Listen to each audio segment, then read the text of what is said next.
Hi friends, welcome to the Share and Invite channel. My name is Judy, and um, many Protestants do not know what stories are in the Apocrypha. These stories were from about 200 AD to, 200 BC to about maybe 1 or 200 AD. And there were writings during the time of Jesus, and over time, these were incorporated in the Latin Vulgate, and through different councils, Catholics believe that they were part of what we should consider canon. Now, these writings are not in the Hebrew Canon, and most Protestants have never heard of them because they're not in Bibles that Protestants would typically buy. I had to go back to a 60s revised Oxford Annotated Bible with the Apocrypha. It's a revised standard version, college edition. So, and the pages are kind of ruffled, so it's kind of difficult for me to read, so I've got to have some light. But anyway, I thought maybe Protestants would enjoy hearing some of these stories. There are 15 of these books. And I won't read them all. But the reason why they're not in the Protestant Bibles typically is that Martin Luther deemed them, he just said they're good writings. They're something we should read, but they're not inspired and therefore should not be in the Bible. But just, like the Catholics put it, it should be either, if you read them, it should be at the end of the Bible, or maybe some older Bibles have it between the Old Testament and the New Testament. Now, the King James Bible of 1611 included the Apocrypha. And the Westminster Confession of 1648 said the books were not inspired, but they were good human writings. A lot of versions do not include the first book of Esdras or the second book of Esdras or the Prayer of Manasseh. So I'm not going to read any of those. But one of the first stories I would like to talk about and read a little bit is about the book of Judith. And in the book of Judith, you have a situation where King Nebuchadnezzar is over the Babylon Empire, and his most trusted second person in line of the empire was his general of Holofernes. Now, Holofernes, that could be the way you say it, maybe not, I don't know. But anyway, Holofernes was given the job to go all the way to the west, from Babylon to the west, which would be the Mediterranean Sea, and to capture all of those nations. But first they would be given a chance to surrender, and Holofernes added a little bit to it, said you have to worship Nebuchadnezzar as a god. And so as this huge army is going west and capturing many of these countries, and many of them just surrender, and the deal was, if you surrender, then you can live as long as you surrender to and worship King Nebuchadnezzar of the Babylon Empire. Well, when they get to the outskirts of Israel, the Israelites were in the hill country, meaning that they were from, maybe up to 2,000 feet above sea level. When he reached there, he was told by a man, Anichor, who was the leader of the Ammonites. He said, now, you're not going to be able to take these Israelites just by capturing them or invading them. Their God is too strong. If you just attack them, you won't win. I don't care how many men in your military you have. But I would suggest this. I would suggest that you go to this one particular city, Beth Julius. Beth Julius? I think it's Beth Julius. Yeah, no, Beth Bethulia. Bethulia. If you go to Bethulia and just for 30 days or so, capture their water supply, and you will be able to take them because they'll die of thirst. And once you take Bethulia, you'll be able to successfully take all of Israel. And so Holofernes decides, well, that sounds like I can weed them out. So they do. And let me read in chapter 7 of Judith. It says, the whole Assyrian army, their infantry, chariots, and cavalry surrounded them for 34 days, until all the vessels of water belonging to every inhabitant of Bethulia were empty. Their cisterns were going dry, and they did not have enough water to drink their fill for a single day, because it was measured out to them to drink. Their children lost heart, and the women and the young men fainted from their thirst and fell down in the streets in the city and in the passages through the gates, and there was no strength left in them any longer.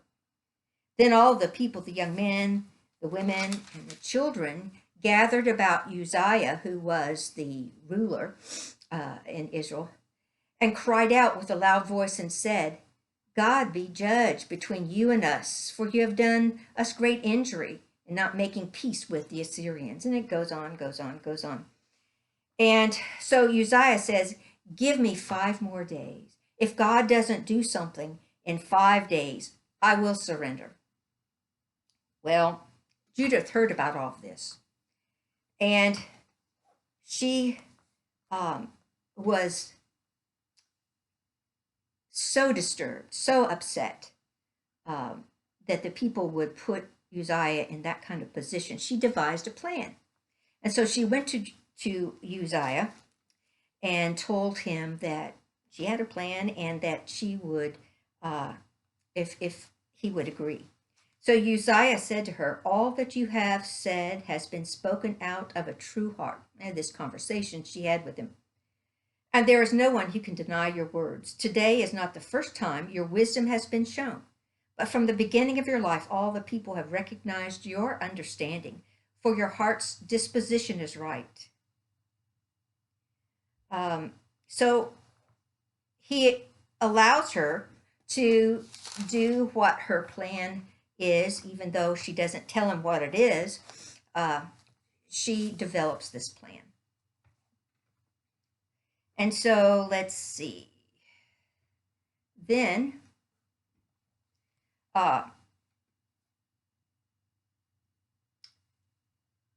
she removed her sackcloth, which she had been wearing, and took off her widow's garment, and bathed her body with water, and anointed herself with precious ointment. So, she had to have some water. And he combed her hair and put on a tiara, and arrayed herself in her gayest apparel, which she used to wear while her husband Manasseh was living. He was a king. And she put on sandals on her feet, and put on her anklets and bracelets and rings and all her earrings and her ornaments, and made herself very beautiful to entice the eyes of all men who might see her. And she gave her maid a bottle of wine and a flask of oil, and filled a bag with parched grain and cake of dried fruit and fine bread.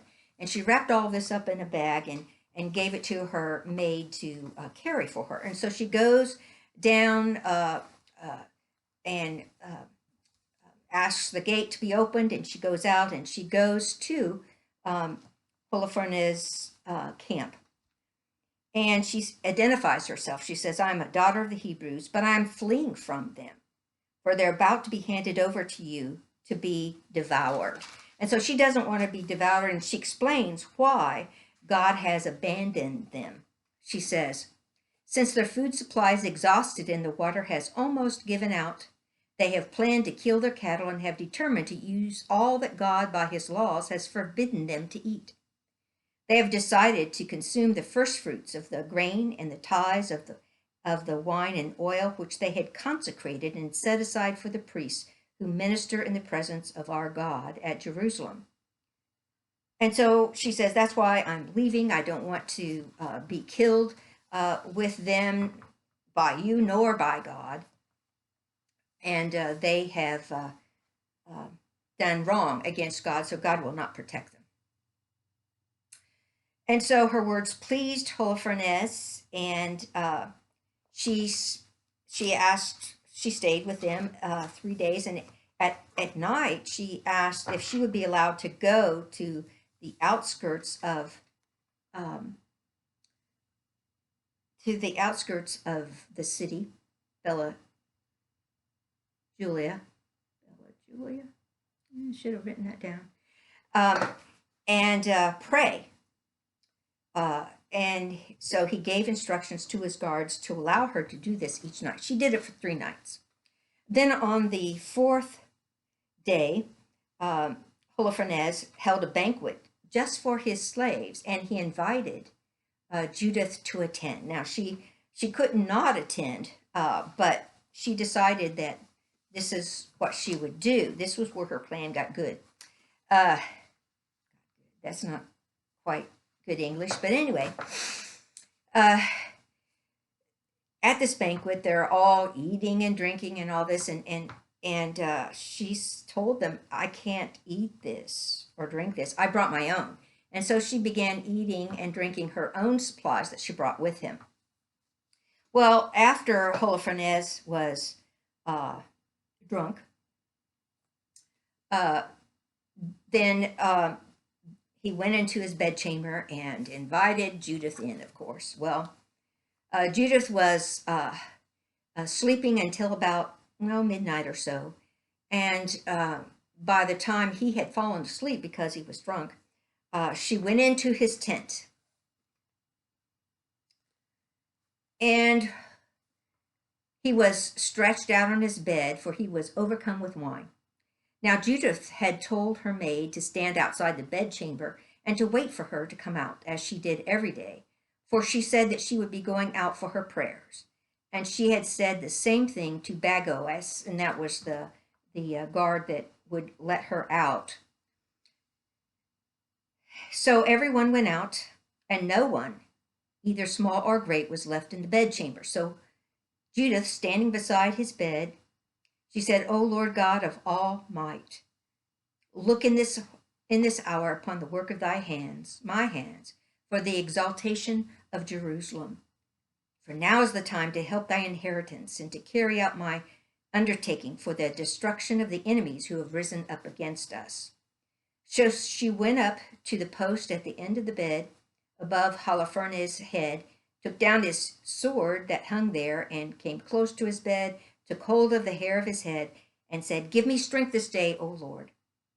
And she struck his neck twice with all of her might and severed his head. And then she puts it into this bag and then leaves with her maid, and then is allowed to leave the city. And she returns to her home. Then she took the head out of the bag and showed it to the people in her home and said, See, here's the head of Holofernes, the commander of the Syrian army, and here is the canopy beneath which he lay in his drunken stupor. The Lord has struck him down by the hand of a woman. As the Lord lives, who has protected me in the way I went, it was my face that tricked him into his destruction. And yet he committed no act of sin with me to defile or shame me.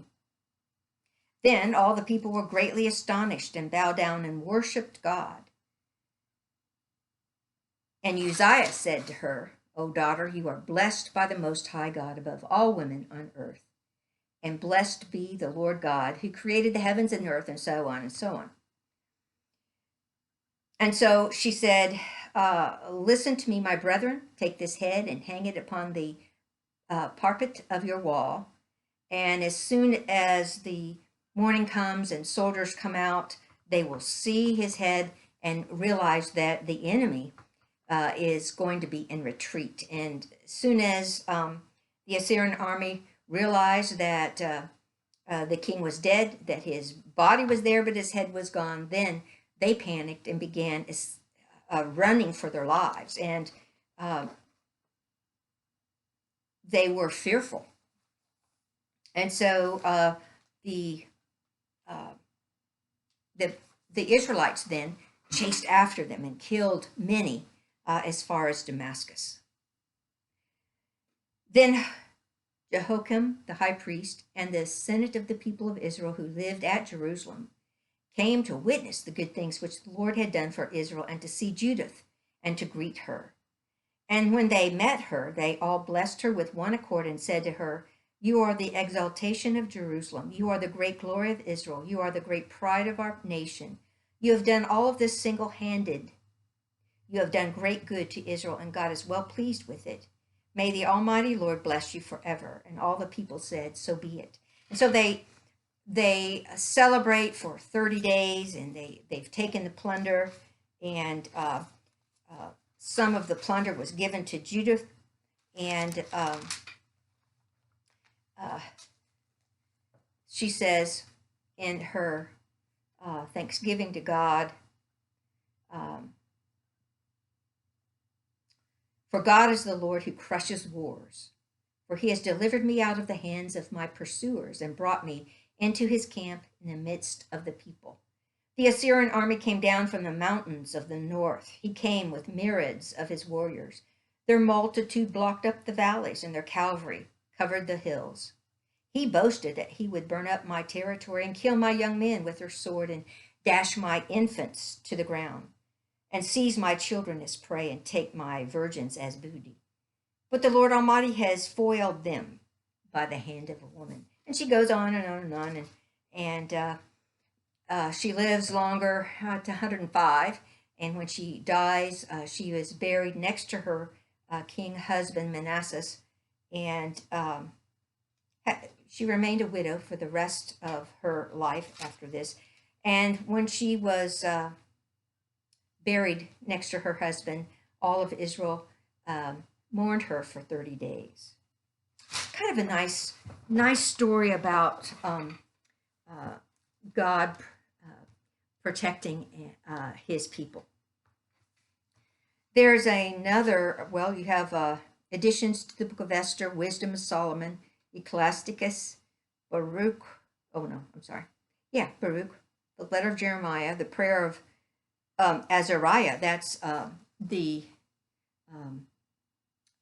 the Jewish name of Abednego, and the Song of the Three Young Men that were additions to Daniel. Anyway, and then there's Susanna. I like this story. Page 213.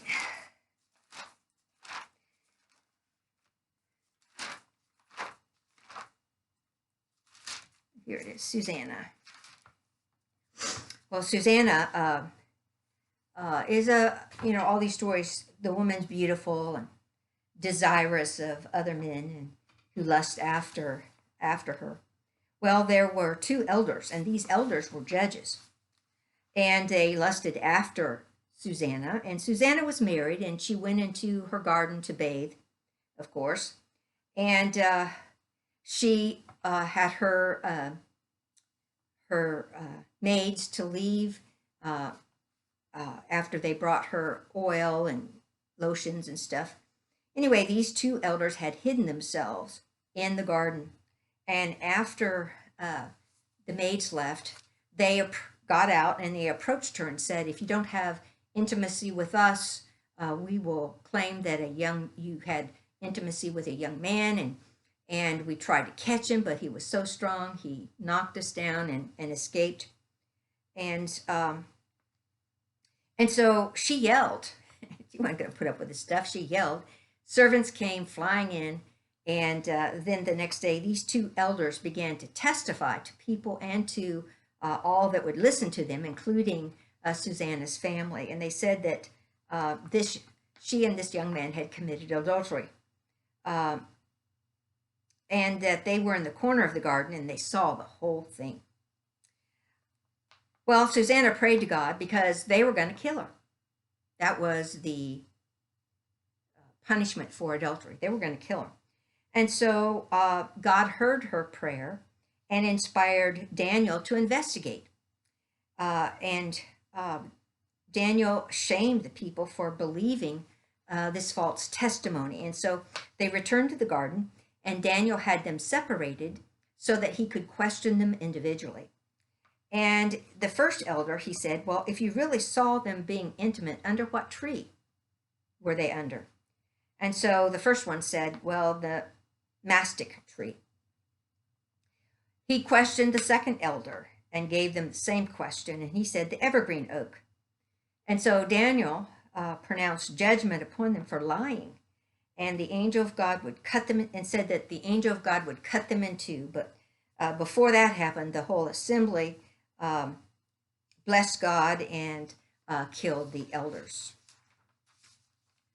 Another one that I think is very interesting is Bel and the dragon.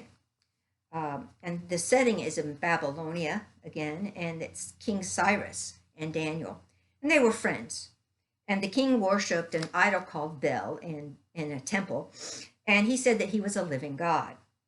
And why did he think this? Well, every day Bel was given 12 bushels of flour, 40 sheep, 50 gallons of wine. And every day. And then the next day, it was all gone. And so he would replenish. So he must be alive. He's eating and drinking the supplies that the king would give him. Well, Daniel said to the king, well, he worshiped the living God who created heaven and earth and had dominion over all flesh. Well, King Cyrus didn't take that very well. So he called all the 70 priests of Bel and said that if Bel consumes his next shipment of food and drink, and it was gone, then Daniel would die. But if it was still there, the priest would be killed. So they brought in the food and the drink. And before they all left, Daniel had a conversation with the king, King Cyrus, and he said, I'm going to have my servants put down ashes all over the floor of the temple. And then they left, and the king put his signet on the door so that if the door was open, that signet would be broken, and he would know that somebody entered. Well, the next day, he went to the temple with Daniel, and now the priests weren't too concerned because they had a hidden entrance to the temple and a trap door where 70 priests, their wives, and their children ate the provisions. So the next day, they go to the temple, and of course the provisions were gone. But Daniel said, "Look at the footprints on the floor. Whose are they?" And the king said, "Well, they look like men, women, and children." And he said, "Well," so he began questioning the 70 priests, and they admitted that they had taken the provisions and showed him the secret entrance that they used. So King Cyrus put them to death, and he gave the Bel temple to Daniel, and Daniel destroyed it. And then the Babylonians also worshipped the great dragon, and actually this was what they believed was a live serpent, and they believed it was a living god, a live serpent. And again, King Cyrus told Daniel that this was a living God to be worshipped, and Daniel said no, he worshipped a living God that created heaven and earth, and he's a living God. And so Daniel told King Cyrus that he could kill the dragon or the living serpent without a sword or a club, and that would prove that he is false. And so the king accepted the challenge, and Daniel made some cakes of pitch, fat, and hair and fed it to the dragon or to the serpent, who burst open and died. Now, the Babylonians were not happy with King Cyrus and not happy with the destruction of both of their gods. And so they told King Cyrus that they wanted Daniel, and that if the king didn't give up Daniel, that he would be destroyed and his family. So the king coalesced and gave the Babylonians Daniel, who they put him into the lion's den. And there were 7 lions inside. And he was in the lion's den for 6 days. And then God sent a prophet, Habakkuk, with pottage and bread to give to Daniel to eat. And Habakkuk said, well, I don't know where Babylon is. I don't know where the lion's den is. And so God sent an angel to take Habakkuk by the hair and transport him to Babylon, to the lion's den, and lifted him down. And so he gave Daniel the food. And Daniel took the meal and ate it and praised God for the provision. And then the angel removed Habakkuk back to Israel.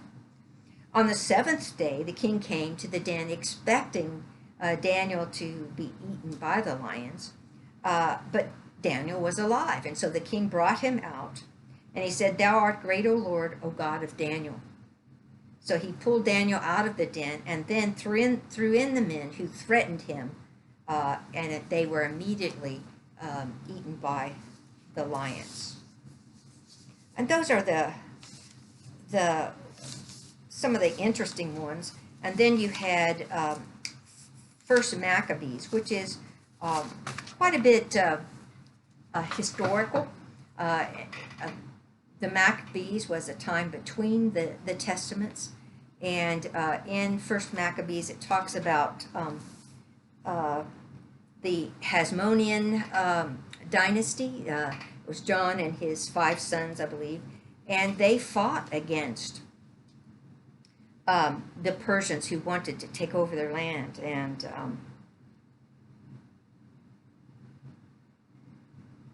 And so King, one of the kings, Archipus Epiphanes the Fourth, was one who was the most destructive to Israel's temple in Jerusalem, and even spread pig oil over the sanctuary, which was most blasphemous to the Israelites. And they were eventually killed by John's first son, and thrown out of the country. And then you have the beginning of the Roman control over Israel. Well, there are others that you could read. You would just have to get a Catholic Bible or an older version of a Bible if you want to read some more of these stories. They're quite interesting. Well, thanks for watching, and now you are a little bit more aware, if you're a Protestant, a little bit more aware of the Catholic Bible and the things that are in the Catholic Bible that typically are not in the Protestant Bible. But all the books of the canon of the Hebrews are in both Bibles. The only difference would be the Apocrypha, which are Apocrypha means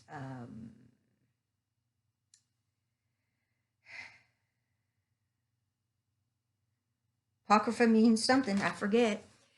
That's why I have to write down a lot of my dialogue, because I forget these things. You know, I'm old. But anyway, I hope you enjoyed that, and it's always nice to be aware of the things that other people believe. Thanks for watching. Have a great holiday.